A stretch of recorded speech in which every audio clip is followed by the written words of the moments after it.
Hi everyone, this is Charlene with SGB Crafts, and I know it has been so long since I did a video, oh my gosh, but life happens, and I'm back to crafting, and I am coming to you from my new creative space, which I'm so excited about.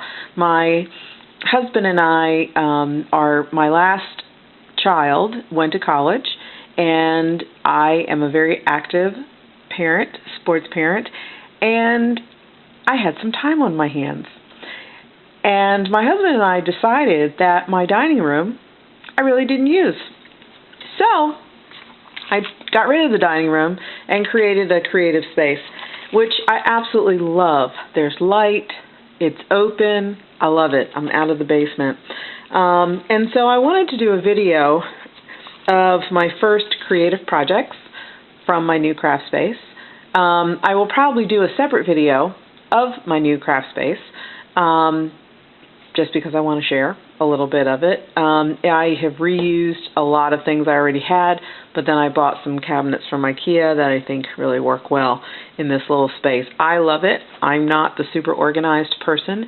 As you can see from my desk, I am not super organized, but I'm getting there. And mostly in my craft space, I'm working on how to actually get things where I need them to be for the projects that I'm working on. But it's a great space to write, to create cards, art journals, scrapbooks. I absolutely love it. So I'm so glad to be in a space where I can create and record and share with you all.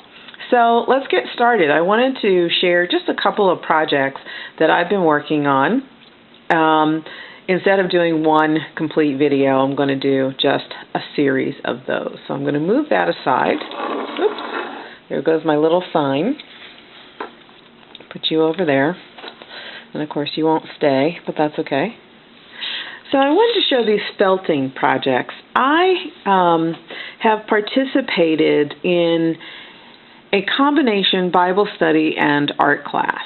It meets once a week, and what we've been doing is just learning different kinds of crafts. Now, I have, and I still am, a knitter, a sewer, card maker, scrapbooker, all that fun stuff, now getting into art journaling. But this is really fun because I started to learn different types of artwork, different types of crafting media. It's just been a lot of fun.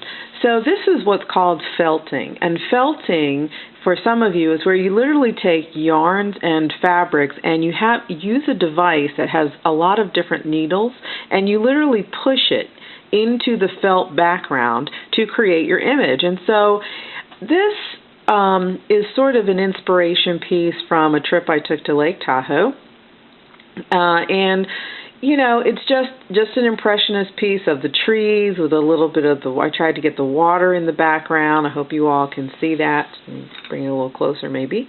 I used some beading and a few other things just to represent rocks and trees, some a little brown, some a little green, to hopefully give you some impression of Lake Tahoe. And this was a lot of fun. And then once you felt everything in, you push all the fibers in to create your image, then you just back it. And you'll see I've just put another piece of fabric on the back, and then I just sewed around, sort of learning a blanket stitch. So it's not perfect. Please be kind.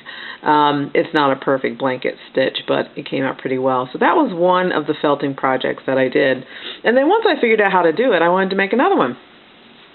So this is the second one, and this was more of a winter Christmassy kind of scene, also kind of inspired by my Lake Tahoe visit.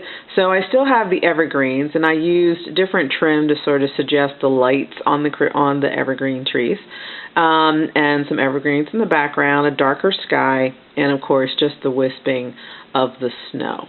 So that was my second felting project. Again, backed it, blanket stitch all the way around. And my goal, I think, will be to mount the two of them and then hang them in my craft space. I'm thinking, because I really like how these two came out. Even though it was my first attempt at felting, I'm really kind of proud of myself on those two. And then I'm also back to my card making, and I made a birthday card for my mother-in-law. Now, she is a very sophisticated lady, so you will understand when I show you this card why I designed it the way I did. I used one of the Prima doll stamps, Natalie, and I'll show you that particular stamp. I like these. This is really, I'm a fan of the Julie Nutting doll stamps.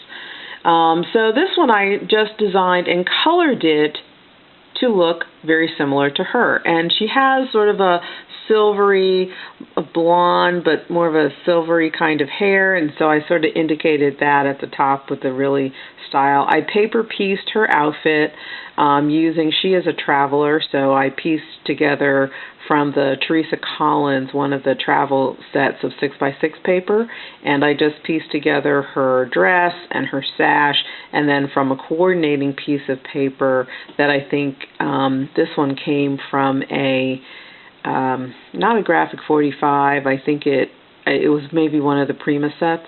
This pattern was really nice, and I just cut her jacket out of that and pieced all of that together. I used a gel pen, one of the glaze gel pens, just to do her shoes. And I don't know if you can see that, if that comes, see a little bit of shine there. That was the glaze gel pen that I used from Sakura. That worked out really well on her shoes. The sentiment, for the most part, happy birthday to a woman with style, grace, and creativity. Basically, I typed it on my computer and then heat set the ink so it wouldn't smear, and then used a little bit, it's hard to see I think in the video, but I used a little bit of antique linen to just age the paper a little bit and better coordinate it with the background paper that I'm using. And then of course I used one of the Spellbinders label stamps to put the happy birthday sentiment on, cut it and embossed it. One of the banner die cuts. The background paper here is from Color Block, and it's a rosewood collection. I don't know when I bought it. I am determined this year to use things in my stash and not spend a lot of money, because once I moved and created this craft space, did I realize how much stuff I had, and I really want to be focused on using what I have. So I just went down deep into my pattern paper stash and just found something that I think would work. And so this background paper is from Color Block, and it's the rosewood, and I just purchased that at Walmart. It was wonderful. The accent paper is a Recollections, I think it's Spice Market. It's one of those Spice Market combo packs. So I used that, and of course using the 110-pound card weight cardstock I used for the card base, and just layered it all together. So that looked really well. The creativity is important here because my mother-in-law is an artist. She's a watercolor artist, and she is fantastic. So when you see the inside, and just for my husband's privacy, I will cover the message that he wrote. But I just want to show you what the inside looked like. So I designed a palette for her and used liquid pearls. I'm going to come up closer so you can see that. I used different colors of liquid pearls. This actually I used the Stickles glue because I didn't have an orange in my liquid pearls. Just to create these little like paint blobs, and it gave it a little bit of texture, which was really nice. And then this pen came from a Hero Art set of stamps that I had purchased quite some time ago, and so I just printed that with archival ink and cut it out, and then inserted it into the palette that I created. So that worked out really well. And of course the sentiment that also came from an old stamp set that I had, and of course the frame. This is a Labels 8 Spellbinders frame that I used to cut a coordinating piece of paper, as well as just the cream color back to make that work really well. Okay, and then I'll show you the back side. Just put my little label there. Everybody, my friends know I really love coffee, so I started to use this stamp more and more. I actually found this stamp at Hobby Lobby, and it worked out really well. So there's my birthday card. Ta-da!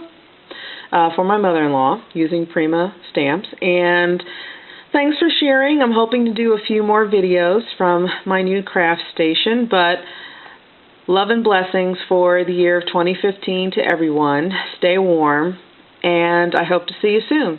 Thank you so much, and have a blessed day. Bye-bye.